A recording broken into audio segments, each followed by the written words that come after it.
ফাতেমা রাদিয়াল্লাহু তাআলা আনহার কোনো কিছুর প্রয়োজন হলে একটি দোয়া পড়তেন, সাথে সাথে গায়েবীভাবে আল্লাহর সাহায্য আসত।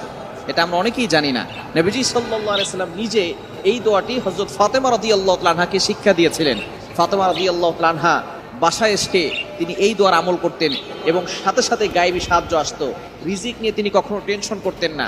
তার ঘরে খাবার ছিল না, যখনই খাবার থাকতো না তখনই এই দোয়া পড়তেন আর আল্লাহর পক্ষ থেকে গায়েবী সাহায্য আসতো। একবার নবীজি সাল্লাল্লাহু আলাইহি ওয়াসাল্লামের কাছে 6টি ছাগল হাদিয়া আসলো। হযরতে আলী রাদিয়াল্লাহু তাআলা আনহুর বাসায় কোনো খাবার নাই। হযরতে আলী রাদিয়াল্লাহু তাআলা আনহু, ফাতেমা রাদিয়াল্লাহু তাআলা আনহা না খেয়ে আছেন, হাসান হোসেন রাদিয়াল্লাহু তাআলা আনহুমা ছোট ছোট নবীজির নাতিরা না খেয়ে আছেন, ঘরে কোনো খাবার নাই। আলী রাদিয়াল্লাহু তাআলা আনহু মসজিদে গেলেন, যাওয়ার পরে দেখলেন নবীজির কাছে 6টা ছাগল হাদিয়া আসছে। আলী রাদিয়াল্লাহু তাআলা আনহু মনে মনে একটি শান্তি পেলেন, আর চিন্তা করতে লাগলেন বাসায় যাওয়ার পরে ফাতেমাকে নবীজির কাছে পাঠাবো আর বলে দিব নবীজির কাছ থেকে যাতে করে